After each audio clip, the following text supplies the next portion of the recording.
WADR, l'info chez vous.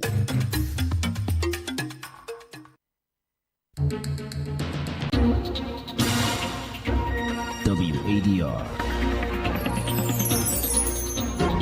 promoting dialogue. It's 6 p.m. in Dakar, 7 o'clock in Lagos. Good evening and welcome to Newslink, coming to you live on West Africa Democracy Radio, broadcasting from Dakar, Senegal on 94.9 FM and around the world at wadr.org. Here are the top stories. Ivorian government reacts to Burkina Faso accusation of harboring terrorists against Ouagadougou. The agents of the Dara, which is a management that takes care of refugees and patriots, were accused of espionage simply because they were doing their job. To say that these civil servants are spies, it doesn't even sound like the fantasies that are made. Senegalese government initiates major structural projects and public enterprises as part of its national transformation agenda. Ghanaian nurses and midwives protest over 10-month salary arrears. You go and send patients, doctors will write. Send patients every 15 minutes. All they are giving is false reassurances without any timelines, and we are fed up with it. At the moment, we have not had any positive feedback, so we are following up with the demonstration. Guinean military head of state Doumbouya touts his government's achievements as the country turns 67. Please stay tuned for details of these stories and more. Here is Augustine Coley with Newslink. We are glad you have joined our broadcast this evening. This edition opens in Cote d'Ivoire, where the Ivorian authorities have rejected recent accusations by Burkina Faso about harboring hostile individuals against Ouagadougou. In a statement last weekend, Captain Ibrahim Traoré once again accused Abidjan of protecting terrorists operating along Burkinabe territories. However, Amadou Coulibaly, spokesperson for the Ivorian government, rejected this accusation following the Council of Ministers this Wednesday. Imo Edit has the details in this report. Amadou Coulibaly insisted that this situation will have no impact on the Ivorian presidential elections scheduled for October 25, 2025. He highlighted Cote d'Ivoire's openness, noting that 26% of the country's population, around 7 million people, are foreigners, including 3 million Burkinabe. The Ivorian government spokesperson further stressed that the government is still awaiting concrete evidence to support the destabilization allegations. The agents of the Dara, which is a management that takes care of refugees and patriots, were accused of espionage simply because they were doing their job. These people, to be able to benefit from the state help in Cote d'Ivoire, need to be identified. And these agents of the Dara, therefore, do this review work regularly because the flow is continuous. To say that these civil servants are spies, it doesn't even sound like the fantasies that are made of this job of spying. Cote d'Ivoire is under pressure today, especially with the withdrawal of certain organizations that dealt with these issues of refugees. And we have organized ourselves to make up for the absence of these organizations, of these NGOs, which have retired because of the current policy in this neighboring country. Cote d'Ivoire currently hosts more than 80,000 refugees fleeing terrorist violence in Burkina Faso. Addressing suspicions about Dara agents, the Refugee and Stateless Person Support Service, Mr. Coulibaly rejected claims that they are involved in espionage. The spokesman added that Cote d'Ivoire is under increasing demographic pressure due to the withdrawal of some international organizations previously assisting refugees. Imo Edit with that report. Let's take you to Ghana, where the coalition of unpaid nurses and midwives staged a protest in Accra this Thursday, October 2, demanding the immediate payment of salaries owed to nearly 7,000 health workers who have been working without pay for close to 10 months. The demonstration began at the Ifwa Sutherland Chickens Park, with protesters marching through the capital before convening at the Ministry of Finance and the Ministry of Health, where they submitted formal petitions. According to the groups, they received official postings in December 2024 following the issuance of financial clearance, while approximately 6,500 of their colleagues were paid in April 2025. Thousands remain unpaid despite multiple appeals to the relevant authorities. Convener of the coalition, Stephen Kojo Takia, describes the continued delay as both unacceptable and demoralizing, calling on the government to take urgent action. Here is Stephen and other aggrieved nurses speaking during the protest. You go and 10 patients, doctors are right. 10 patients every 15 minutes. 5 patients, do RBS, BP monitoring. We were a total of 13,500 that were recruited. And out of that, it was in April 2025 that some started receiving their salaries. And as we speak, about 7,000 have received their salaries, but the remaining, who are a little over 6,500, are yet to be paid. But then we don't know when they are going to be paid. We have made a series of follow-ups to our mother ministry. They were telling us our financial clearance, the same clearance that was used to pay some of our colleagues, ours has expired. We didn't understand, but they told us they have written to the Minister of Finance to extend the clearance, which they are waiting for a feedback. It is 9 to 10 months now. We've met with the Minister of Finance. Just last week, we were with them. We even said that we are going to be paid within this year. They still couldn't confirm for us. So all they are giving is false reassurances without any timelines, and we are fed up with it. We followed up with a demonstration last week in Tamale. We submitted a petition to the Northern Regional Minister at the Coordinating Council to be passed to the President. At the moment, we have not had any positive feedback, so we are following up with the demonstration. Nurses and midwives in Ghana protesting over 10-month salary arrears. At the same time, Ghana's President John Mahama assured Ghanaians that the country's agreement with the United States to accept West African deportees with their presence in Ghana will not compromise Ghana's sovereignty and national security. The decision has sparked widespread public debate, with some analysts criticizing the government's move.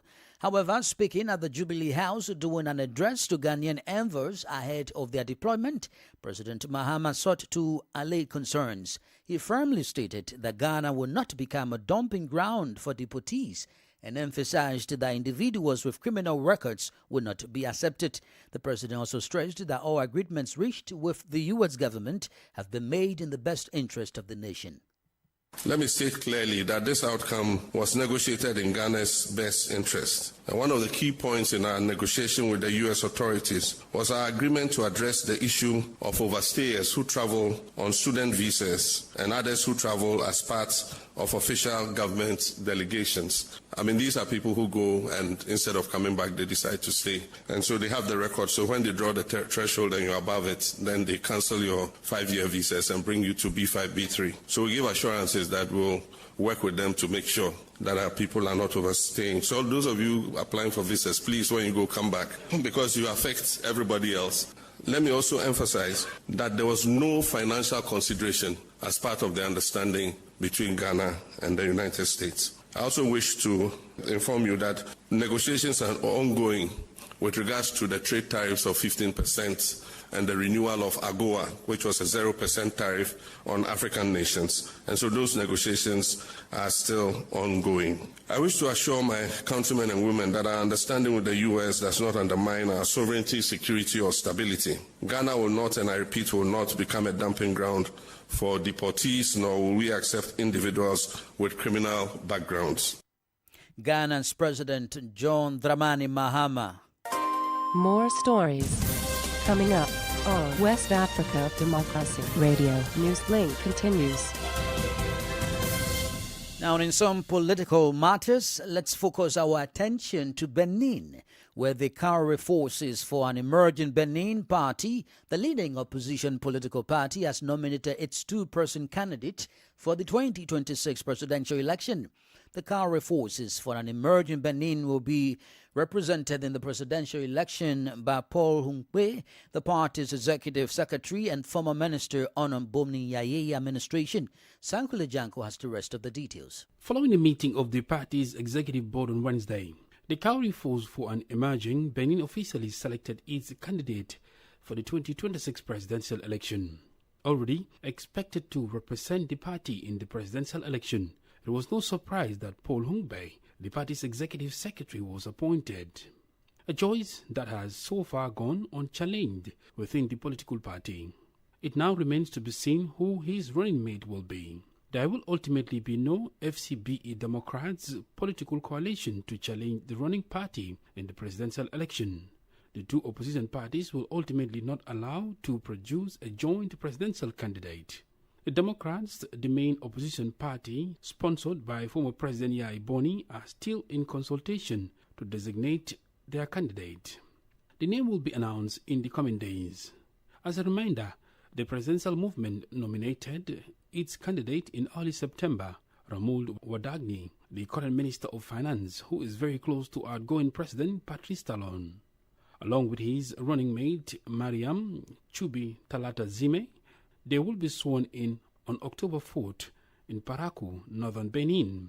Note that the nomination process for the April 2026 presidential election will be open from October 10th to 14th. A report from Cotonou correspondent Azid Adam Souley, reported by Sankule Janko. We cross over to Guinea as the nation celebrates its 67th independence anniversary this Thursday. On the eve of the celebration, the transitional president, General Mamadi Doumbouya, addressed the nation, and with his speech focusing largely on the economy, the current state of affairs, and a look to the future. The Guinean military head of state gave a positive assessment of his government's reforms and achievements while projecting Guinea into what he calls a new dynamic. Still in Guinea, the father of ex-white journalist Babila Keita, known for his criticism of the military's regime, has been kidnapped. In a video released from exile, Keita condemned his father's arrest on September 29, saying it was meant to pressure him into surrendering to the authorities. The incident has raised strong emotions and outrage across Guinea.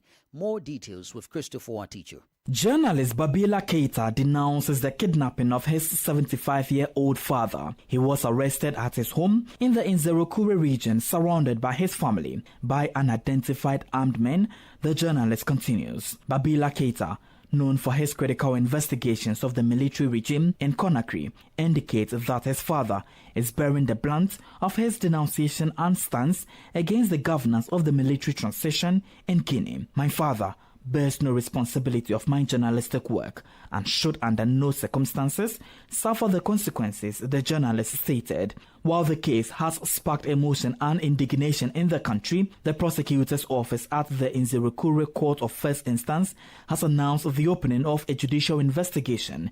Opposition members deploy yet another serious human rights violation in Guinea. The disappearance of Adama Keita, father of journalist Bibala Keita, comes on top of that of several civil society figures and journalists critical of the military regime. Christopher, a teacher reporting there. Here in Senegal, the government is initiating major structural projects and accelerating the recovery of public enterprises as part of its national transformation agenda. These include the Groundwater Transfer Project, rural electrification and water supply programs, or national digital identity system, the construction of the Dakar-Tambacounda standard gauge railway line, the renewal of the national freight transport fleet, and the implementation of an agricultural cooperatives program. Senegalese Prime Minister Ousmane Sonko officially launched these initiatives during the recent Council of Ministers meeting. He also emphasized the urgency of speeding up ongoing projects across several sectors, including ports, highways, airports, agro-industry, rail, digital, and energy. We continue in Senegal because the 4th edition of Africa Fast Check Summit concludes today in Dakar. For 2 days, more than 200 fast-checking organizations and information experts from across Africa have been discussing measures to tackle the escalating issues of disinformation plaguing the continent. The event, themed Strengthening Information Integrity, Preserving Democracy, marks the 4th edition of the summit being held in a French-speaking country. Lester Namumba Ricotso is an officiate of the Media Monitoring Africa. I'm here at this summit to further the work of the African Commission on Human and People's Rights, Resolution 630, 631, and 620. Basically, Resolution 630 has to do with keeping platforms in check in terms of their responsibility to safeguard information integrity through independent fact-checking. And then we have Resolution 620, which has to do with access to data.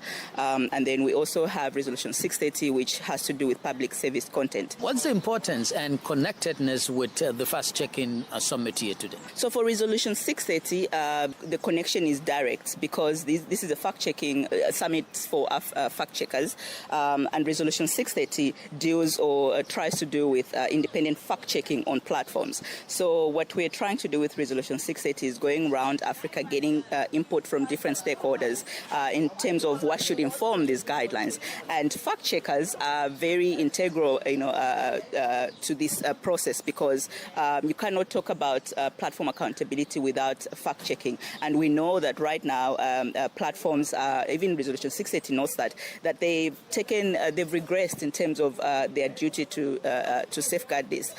Lister Namuba Rikoso is an official of Media Monitoring Africa. You are listening to Newslink here on West Africa Democracy Radio, broadcasting from Dakar, Senegal. Here is a reminder of our top stories. Ivorian government reacts to Burkina Faso's accusation of harboring terrorists against Ouagadougou. Senegalese government initiates major structural projects and public enterprises as part of its national transformation agenda. Ghanaian nurses and midwives protest over 10-month salary arrears.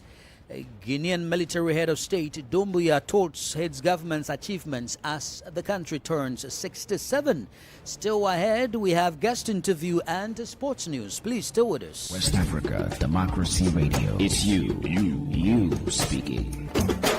We are streaming live on YouTube at WADR and on Facebook, WADR English Service. In Monrovia, Liberia's capital, over 200 delegates from more than 40 African nations and international partners have convened for the 8th Association of African Maritime Administrations Conference.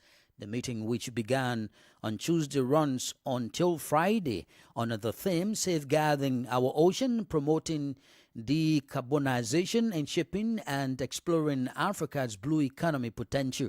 Abraham Parker, WADR's Monrovia correspondent, reports. Commissioner Nito Zasalai of the Liberia Maritime Authority in his welcome address urged collaborative action to overcome challenges such as piracy and environmental threats, emphasizing the sector's potential to position Africa as a maritime powerhouse. Many African countries are still determining the appropriate institutional structure for exploring its opportunities. While some countries have chosen to create separate ministries and departments for the blue economy, others, including Liberia, have chosen to incorporate it under existing ministries and agencies. Maria Williams, speaking on behalf of the European Union, reaffirmed the long-standing partnership and shared commitment to marine conversation between Liberia and the EU. Aiming to achieve climate neutrality by 2050, the EU is working fervently to meet this target through the Fit for 55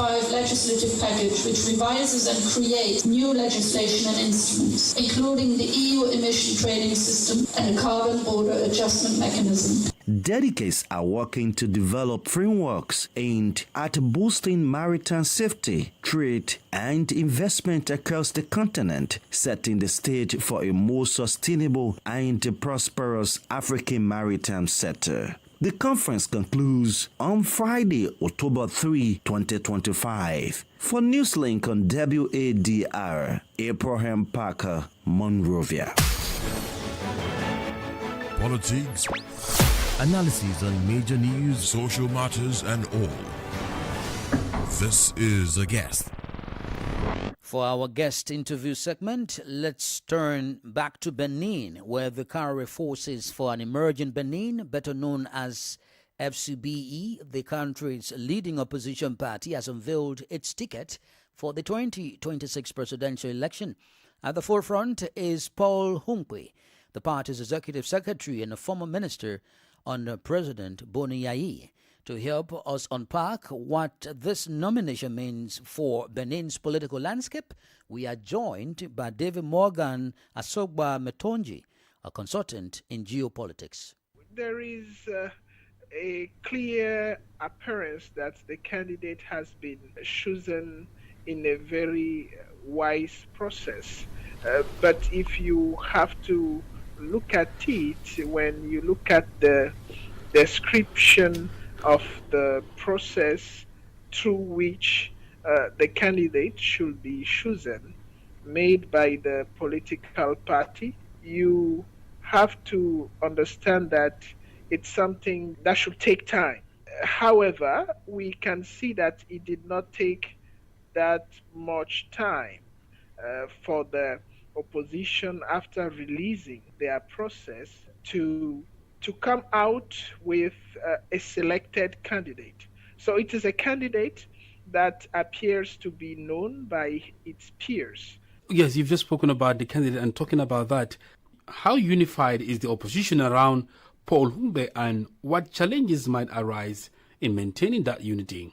Yes, it will be quite objective for the Benin opposition to come out with a very strong strategy in terms of making the candidate stand out in the process, because it's not going to be very easy if it is not supported by a very huge parable of, let's say, strategies.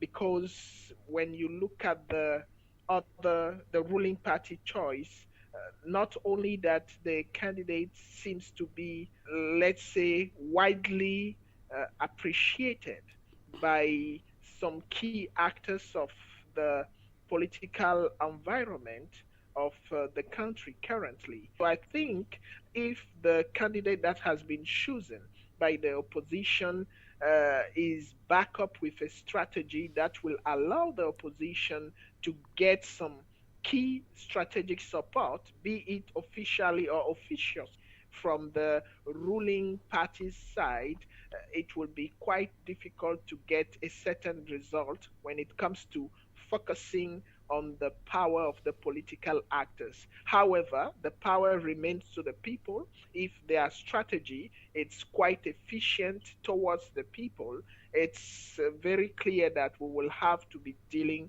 with a constructive approach when it comes to what will be the competition when it comes to the run for the presidential election.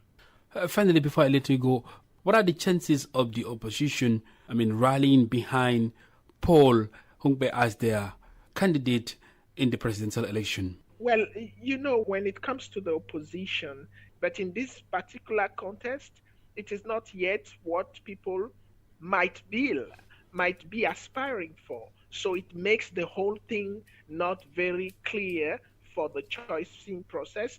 But this opposition candidate from the FCBE might not really stand as people could be willing when it comes to competing with the ruling party, simply because there is already an agreement in terms of how things might be done when one of the party's candidates stand out. So people might be waiting for a different opposition candidate to stand, let's say, in a very opposition manner, to allow them to have different multiple choices and go ahead with a relevant competition. David Morgan Asogba Metonji is a consultant in geopolitics. And for sports news, Christopher Atichud is here with the details. Hello, Chris. Augustine Colley, how you doing? Good evening. I'm okay. How are you doing? I'm good as well. And in sports this evening, Augustine, we begin with Ghana, where defender Alidu Seidu and forward Fatau Ishahaku have returned to the Ghana squad for the upcoming World Cup qualifiers against the Central African Republic and Comoros later this month. Coach Otto Addo named 24 players, including Seydou, who has recovered from an ACL injury after missing his previous call-up, while Fatawi Shaku also earned a call-up after returning to action for Leicester City in the Championship following a long-term injury. Now the squad features two debutants, midfielder Prince Owusu from the Ghana Premier League side Mediama Sporting Club and Kojo Opon of the French club OGC Nines. And Ghana will play at least one World Cup qualifiers against Central African Republic in Central African Republic and then play Comoros at the Accra Sports Stadium. And it should be noted that the Black Stars will be chasing their 5th World Cup appearance as they currently sit at Group I of the group with 19 points. Now, FIFA has also issued a strong warning. It says FIFA's president Gianni Infantino has indicated that football cannot solve geopolitical problems as he came under pressure to suspend Israel over the Palestinian conflict. Now, the sports governing body today in a statement said that FIFA Council stressed that the importance of promoting peace and unity, particularly in the context of ongoing situation in Gaza. And he said, and I quote, that FIFA, we are committed to using the power of football to bring people together and not to divide the world. And finally, in the world of sports this evening, you remember Zinedine Zidane, the French international? Yep. Well, former coach of Real Madrid. Real Madrid. Definitely. His son, Lucas Zidane, 27-year-old goalkeeper, has actually switched nationality to play for Algeria, and he has gotten the opportunity to be in goal post for the country ahead of the upcoming 2 games in the FIFA World Cup qualifiers as well. So that's some latest news coming up. And then yesterday there were some UEFA Champions League activities that happened, and unfortunately for Barcelona, you lost to Paris Saint-Germain 2-1. Yeah. That's the latest in the world of sports from the UEFA Champions League. Thank you, Christopher Atichu. With that, we conclude this edition of Newslink on West Africa Democracy Radio, broadcasting from Dakar, Senegal. Thank you for tuning in, and special thanks to Fali Lusso and Maudo Juf for the technical support. Connect with us on our social media platforms, X, Instagram at WADR English, and on Facebook, WADR English Service. I am Augustine Cully. Good evening. And many thanks to you for listening to Newslink via Hot 104.3 FM, Newmi FM 94.0, Hilltop Radio 104.7 FM, and Veritas Radio 102.9 in Banjul, the Gambia. We also appreciate our listeners in Liberia via Alternative Youth Radio 98.9 FM, Lofa County, Radio Kagama 94.5 FM, Niba County, DCN Radio 91.3 FM, Riverside County, Wakat FM Radio, Banga, Liberia, Radio Baf FM 91.3 Sierra Leone in Nigeria, and Love 104.5 FM Abuja. For you listening via Radio Pad 95.1 Damango, Savannah region, and on Royals FM 104.7 Wenchi, Ghana, we say a big thank you. Remember, West Africa Democracy Radio is all about you, your views, and your opinions.